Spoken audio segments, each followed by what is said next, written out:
if I had to assume. Yep.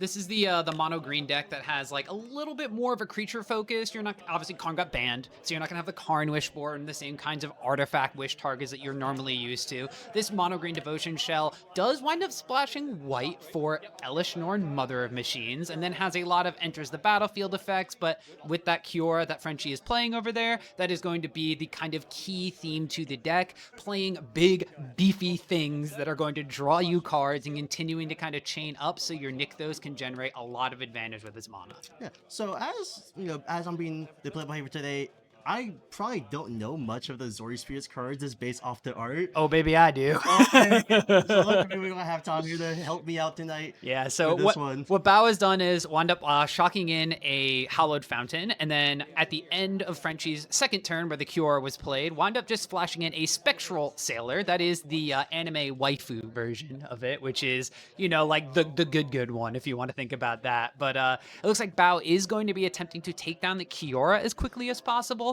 but Frenchie, with that Nykthos online, currently has access to only 2 Devotion. However, with an untap from Kiora, that'd be 4 mana, so it's technically 1 more than what we're used to seeing from just kind of combination here. But it looks like floating 1, and there's the big baddie of the mono green decks, Cavalier of Thorns, which is an absolute stonewall against this Azorius Spirits deck. So on the stack, it looks like Bowser's another response here. Gonna pay 2.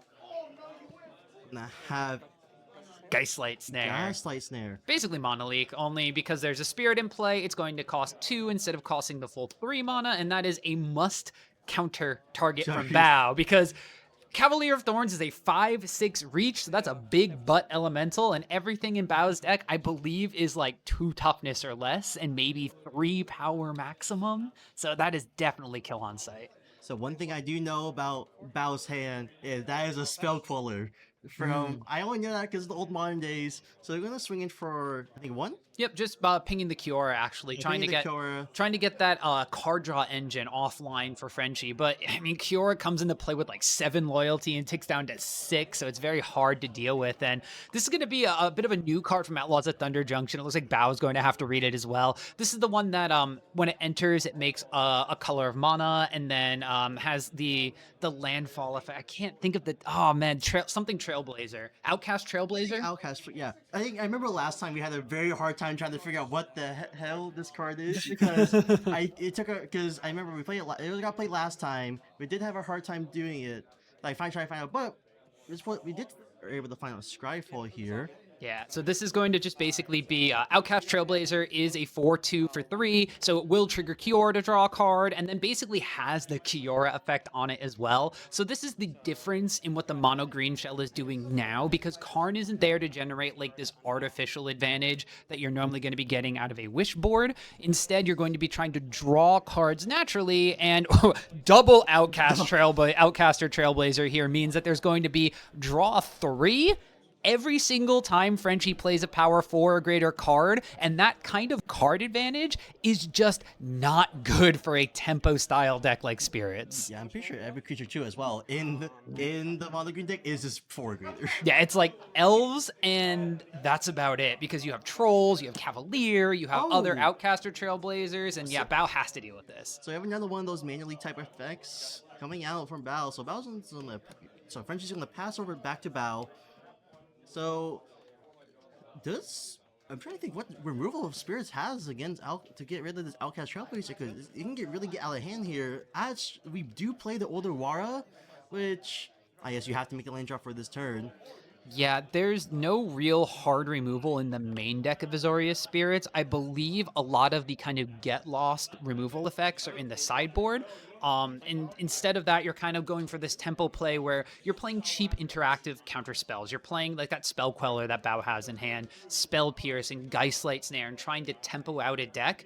Mono green has always been a problem for Spirits because it just kind of looks at your tempo curve and just says like, yeah, screw that, I'm playing things ahead of it.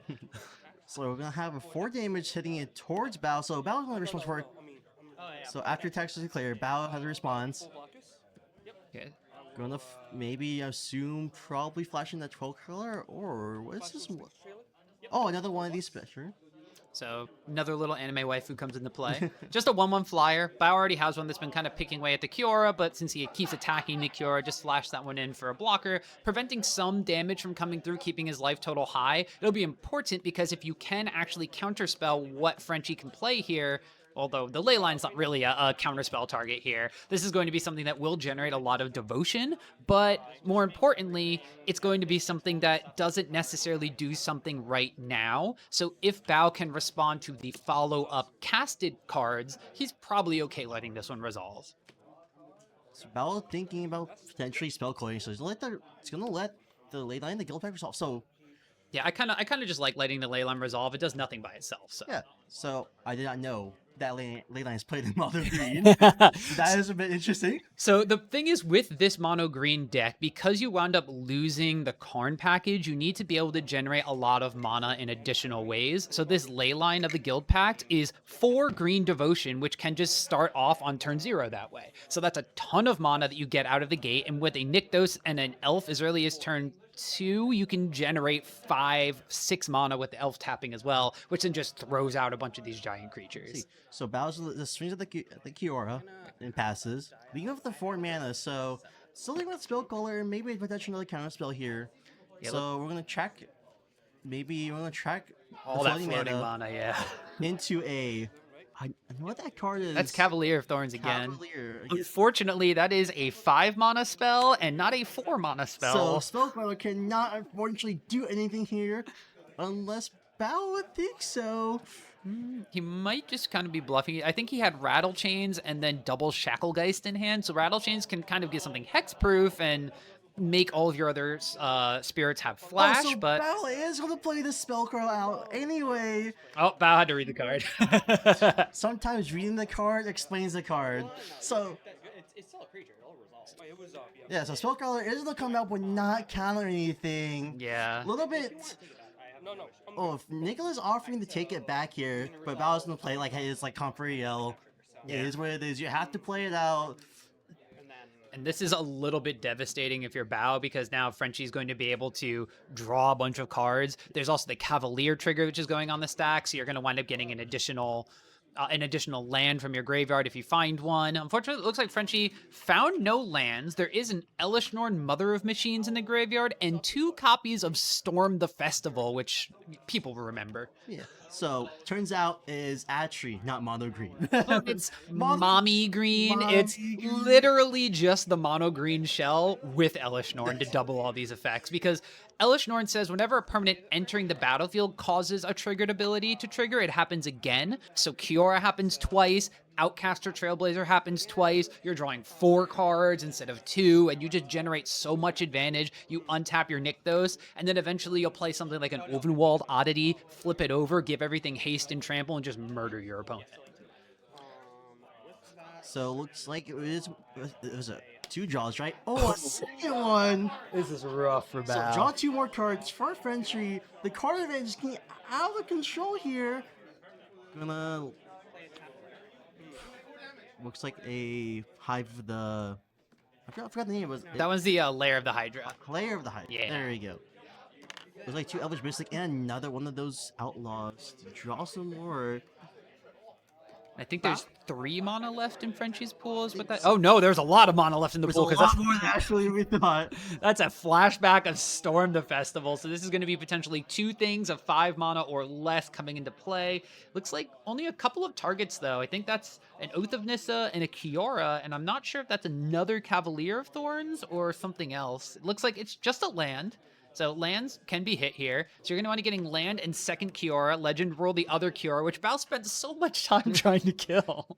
I think it's been like 3 turns of swinging at the cure the entire time. And Frenchie's pretty much just completely in control of this game. There's not a lot that the Azorius Spirits that can do once you kind of lose the control of the tempo of the game. So Bao's just kind of sitting here watching Frenchie go through the motions, trying to figure out what his deck is going to be doing, and seeing in game number 2 what you want to target with this counter magic that you have. So Bao is watching everything unfold, which you can tell. So it looks like 13 mana, hearing from Frenchie, actually still floated.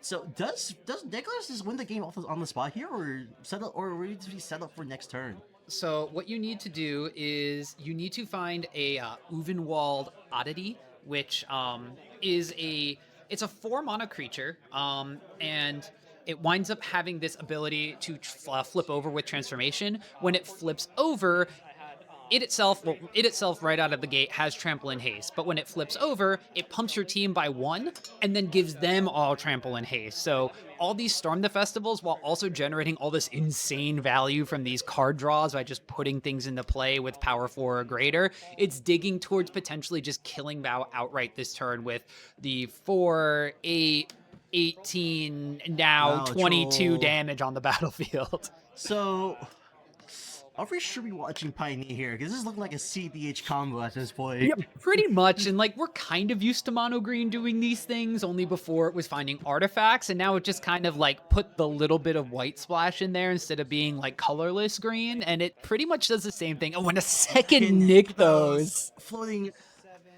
So, how much more mana is we've made here? We flashed back for 10. We had 3 floating, and this is we'll see. Yeah, Frenchie reaches for second dice. It's gonna be a lot of mana. Looks like just straight 20. Just straight 20 minus 3 more. Drawing what is it, 3 six, cards. 3 cards here. Yeah. So we're just really are just digging for the Uwenwald at this point. Yeah, and if when you hit the transform side, that's going to be kind of like the big thing, because when it transforms, other creatures get +1/+1 trample and haste, so that's just going to be so much damage coming through it. Of the Oh, there it is. Uwenwald. So it looks like he found it. So Val is now reading it.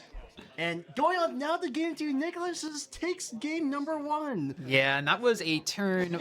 So Nicholas, Frenchie was on the play, so that is a turn 5 kill from the Mono Green Devotion deck, which like isn't too far off from like turn 4 kills that we used to see with the Karn Shell.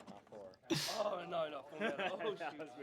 Yeah, that was one of the reasons why. So I'm going like, into this kind of sideboard game, now that Bao has a little bit more of an understanding as to what this mono green or green mini white devotion deck is going to be doing, Bao is going to be looking to bring in a lot of his white removal effects. So there are going to be cards like Get Lost that wind up coming in. I wouldn't entirely be surprised to also see Invasion of Gobakon coming in if he has them. Now, normally you think that's going to be something that gets played against the combo and control decks. You can kind of tax one of their payoffs and then kind of just have the ability to survive a board wipe. While in Bao's case, you got to kind of treat this mono green engine deck with all the devotion it's making kind of like a combo deck. So putting those in will be able to take like a Kiora away early game, being able to take away like a Storm the Festival so that Frenchie can't kind of use that on curve, which for the green deck is like turn 3 or 4, to be able to generate immense amounts of value. And then on the flip side, if Bao is able to continue attacking and chipping away at Frenchie's life total, that Invasion of Gobakon eventually will kind of make things indestructible and put him in a position where he could potentially just take control of the life race by just making some of his small things indestructible and forcing bad blocks out of Frenchie. So probably gonna assume from Bao's side here, from the side where we're probably gonna expect some get losses, some damping spears. No, Damping Sphere is another big one, yeah. Sure. Now I'm not too sure how much Bao is, but we're probably gonna assume only just the 2, which probably is gonna be more than enough. Yeah, I still think the Invasion of Gobakon wouldn't be a bad thing to put in here. And then if you have any other copies of Counter Magic, you kind of have to debate like, okay, obviously Frenchie played a ton of creatures that game, but do you value spell piercing a Kiora on curve? Do you value spell piercing a Storm the Festival on curve? And how quickly does that give you diminishing returns if there's double Nykthos on the battlefield? Now I'm pretty sure we don't have a, typical white thing, which is settle the wreckage in Bao's sideboard here. No, I don't think Most so. likely not.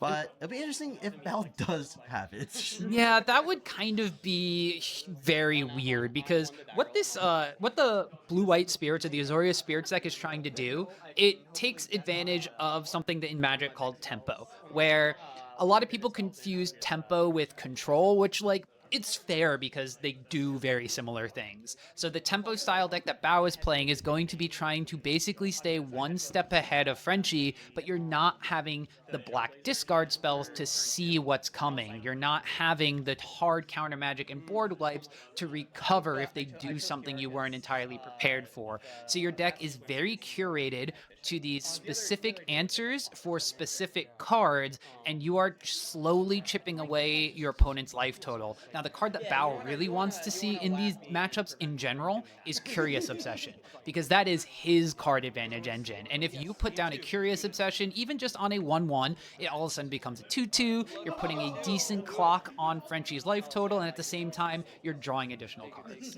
So when we're heading in now to game number 2, players are now done sideboarding. I'm very interesting to see now that Bao's on the play, where now Spell Pierce is now going to be really important going into this. On the play, Spell Pierce is huge, and there's Invasion of Gobakan, there's Curious Obsession, so Bao, though, unfortunately going to mulligan that because I didn't see any creatures in that hand. I didn't see any creatures at all, so kind of unfortunate. Yeah, the problem is when you have a tempo deck like this, you need your tempo spells like counter magic, you need your card advantage, and you need a creature. Now, normally all of them cost like 1 or 2 mana, so if you have one of each of them, you're pretty good, and most of the time they have flash or some way to play them on your opponent's turn, so you're usually pretty good with that, but you still need them in your opening hand. So, Nicholas is going to keep a snap keep of 7 here. Bao is now down to 6. It is going to keep this hand.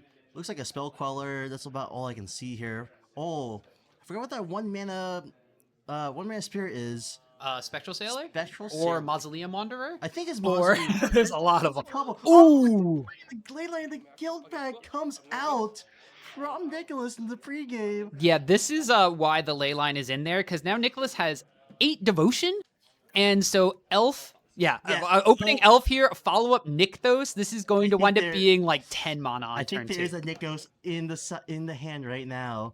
So, oh, so this is the Lord for Spirits, if I remember. Supreme Phantom is a 1/3, and this is a very interesting play by Bao. I do see Geistlight Snare in the hand, and I do wind up seeing a Spell Queller, but no interaction for what Nicholas is trying to do. On turn 2, so just playing out the Lord, signaling shields down entirely. Nicholas, on the other hand, though, is going to wind up be playing, I think that's Invasion of Ikoria, which is basically a second copy of Oath of Nissa. So you're going to be looking at the top cards of your library, and then you're going to be looking for a land in this case specifically. Like I think you could find a non-human creature or a land, basically. Not Invasion of Ikoria. This is the Invasion of Zendikar. Nope. Is the one. All these invasions and the planes and everything are so weird to see. They look the same. I would say that. But that's also, unfortunately, the incorrect one from me.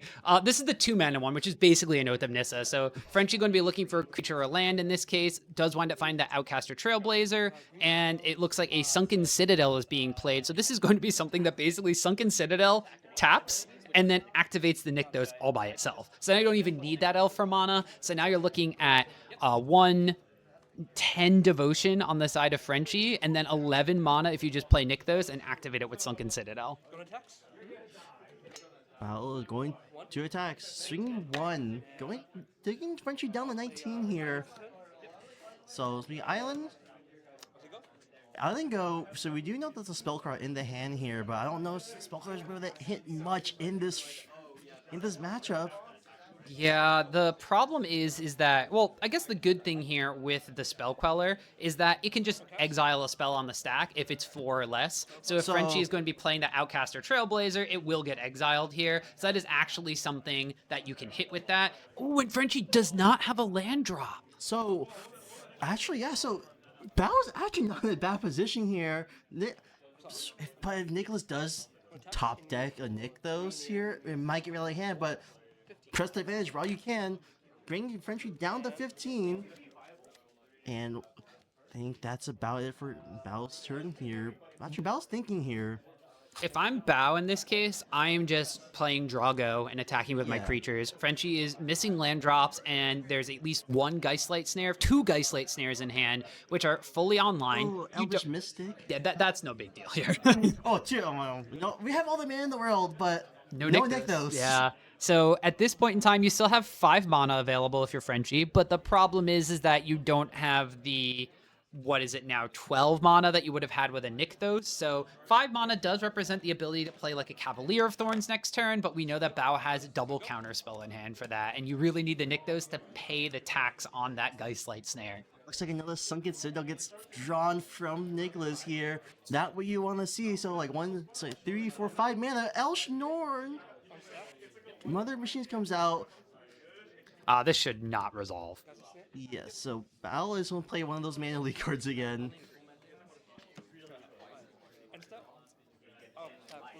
Oh, and step tap blue. Spectre Sail comes out. Yay! So Bao, now this is a decent clock because Bao's got Frenchie down to 11. The Supreme Phantom does not pump itself, but it does pump everything else. So that's going to be, 5, 6 damage, I believe, because Spell Queller is now representing 3, Spectral Sailor is 2, and then 1 from the Supreme Phantom. Yes. Oh, there it Is is. that Curious Obsession? Yeah, so this is going to be an additional damage. So that is going to be 7 damage now. So that's 2-turn clock here against Frenchie. And more importantly, Bao connecting is going to wind up drawing a card. So bring Frenchie down to 4. Frenchie really needs the top deck. Oh yeah. And Nykthos here. Do you want to do anything else now? Oh, slip out the back is actually not bad at all for Bao. Yeah, slip out the back here represents a way to remove a blocker if Frenchie's able to put down a Cavalier of Thorns or something 6 big. mana. Ooh, What is that? Storm the Festival. Storm the Festival. If Bao has that other Geistlight Snare, casting it here basically is good game. Do backfield, tapped out. And Bao's asking, tapped out? You know what that means if you're playing against Yeah, a blue player. there it is. And Bao takes game number 2. So it looks like, I mean, I'm not surprised. Play draw is where it gets really dicey. Well, more importantly for this specific matchup, when Bao's deck is on the play, we saw how it was able to kind of grasp control of the situation throughout the entire game. Frenchie's deck, stumbling on lands, was a very big one, but Bao's deck is built that if your opponent stumbles at all, it will completely seize control of the game and will kind of bury you in all of this advantage that it's able to kind of generate off of all those spells. Now, if you're Frenchie, you wind up seeing a little bit more from Bao's deck. You didn't actually see any sideboard cards, however, so you're not necessarily knowing what he wound up bringing in for this matchup, but what Frenchie can kind of expect to maybe be putting in here are some hard-hitting question. If that's going to be in the list, it's basically just like a fight spell or a bite spell. It's 1 green mana, which is most important, so you have the ability to pay for any of those taxing counter spells, and of course it winds up targeting some of like the very key Curious Obsessioned up creatures. And you could also go for Pick Your Poison. Pick Your Poison is just a very good removal spell against the Spirits deck. You in general don't have a ton of Spirits on the battlefield, so that could just be a Edict effect, but it could also get rid of Curious Obsession. So heading now to game number 3. Both players shuffling very quickly here. No sideboard changes on either end. So Nicholas goes straight down to 6. Now, ooh, it looks like I get lost in Bao hand, but it's going to send that one back as well. So both players going down to 6 here. Yeah, this is going to be an interesting kind of choice of mulligans now. Frenchie already kind of kept that 2-mana hand and it didn't really do anything. It stalled out and Bao had all of that tempo advantage. Frenchie's going to be looking for a hand that is basically turn 1 elf because they know that Bao can't really do anything to remove that creature. And then going to be either playing a turn 2 Kiora or more importantly turn 2 Outcast or Trailblazer because that plays around the potential of a Spell Pierce from Bao's deck. So looks like there's, ooh, that doesn't look like an amazing hand for Nicholas's, but it is 2 guild packs, but I think that's just it. It looks like game number 1's hand. Yeah, it looks a lot like one hand. Ooh, pow, with the 2-lander, okay. So can't really tell what that Dark Island from. I'm assuming it's an Neutral? island instead of a plains, but it Yeah. looks like there's a dual land and an island, which is the Eldritch Moon, or not Eldritch Moon, the Shadows over the one in the shot, Midnight in the yeah, shot. Midnight Hunt, or Midnight Hunt, yes. whatever the one is that had the double feature cards, as we see Frenchie starting out with that turn 0 ley line of the Guild Pact, and then something that Bao does not want to see right away, which is turn 1 elf. Get back into Elf here, into a Nykthos here is very bad news, but oh, actually There it is. Oh no! So it looks like how much mana floating? 5? Into a Trailblazer. Trigger. I have 3. So 3 mana left over. There's going to wind up playing an elf, and we do see Elish Norn, Mother of Machines in hand. So Leyline of the Guild Pack does let you tap for any color of mana with your lands, but right now, Frenchie needs those lands to activate the Nykthos. So with this follow-up elf here, it's actually really important because now you can cast Elish Norn next turn. Oh, so Bow's the swing for 2 here. Trigger draws a card. Now, looks like only an island in hand for the land here. So, Bow's is going to pass it on over. There's a lot of mana to work with here for Nicholas. So this can represent 7 devotion. And then if there's a land in hand off the top, that would be enough to pay for Elish Norn, Mother of Machines, and the Geistlight Snare if Bao has it. Bao is going to be able to cast that Geistlight Snare for 1 because it gets reduced by 1 if you control a spirit, and 1 if you control an enchantment, which Bao has both of. Gaslight Snare is a hard counter, yeah? It is, unless you pay 3. Oh, and we see the Geistlight Snare in hand. Right. Frenchie kind of asking, is it a hard counter? But play. So 8 mana floating for Frenchie. 7. 7 mana going down. Oh, casting. I was gonna say Frenchie needs to catch the fact that he needs to use one of his lands to cast Elish Norn. This is paying in here, so I have 7, 8. I go down to 3 green floating. Oh, actually, exactly down to 3 green floating. So Bao now has the difficult decision to make. Do I use my Geistlight Snare, which Frenchie can pay for, so that they cannot follow up with whatever card they draw off of the Outcaster Trailblazer? And it looks like that's what Bao's going to do. So we're going to have the Geistlight Snare pop out. So good. Pay, so draw double from here. Yeah, because of the Elish Norn. Swing for 4. Now, Bao's in a really rough position. I'm not sure that Azorius Spirits is enough removal to even deal with this current board state. So what you really want to be seeing here from Bao is Get Lost to get rid of the Elish Norn, because Elish Norn is also going to be stopping things like your spell quellers from entering the battlefield and actually being able to exile any spells, because it shuts off the opponent's stuff. Oh, I see a slip out. So I see a slip out of the back for Bao here. So maybe we're gonna phase out potentially the Elish Norn. I think Bao still has a little bit of time before he needs to consider doing something like that. Right now, you kind of just want to represent another Geistlight Snare against anything Frenchie can land, like a Cavalier of Thorns, but Frenchie's got a ton of mana right now. Is that a Gold Vein Hydra? Oh no, that's Pelucranos. So that's a 4/5 reach Hydra, which can transform, which is another reason why you have the white in this deck, is because you don't have to pay the 2 Phyrexian mana life to do so. But that would flip over basically into a Wormcoil engine, where all your Hydras can then split and split and split. But more importantly, this is a 4/5 giant middle finger to the Azorius Spirits deck. So we have another Outlaw coming out here, so you're gonna have how many triggers is going off here? So I'm gonna draw a ridiculous amount of cards here. There's 1 mana floating here. Maybe we're gonna play another Elf, just why not? Use up all your mana. So let's get a transformation sign of Pelucranos. So it is actually Wormcoil. Yep, it's a 6/6. It does have reach. It has lifelink. Does not have death touch. But when it dies, another non-token Hydra you control dies. So that includes Lair of the Hydra or Gold Vein Hydra from this deck. It splits into a reach and a lifelink worm. So. This is what I believe everybody in the business calls going off. Yeah, I think Nicholas is going off here pretty easily. Yeah, so now... So, 12 mana now floating for Nicholas. Not looking too hot here. Could play the Leyline the Guild Pack if they wanted to. But actually just going to play the Troll out. Why not? Now you're going to wind up drawing 6 cards?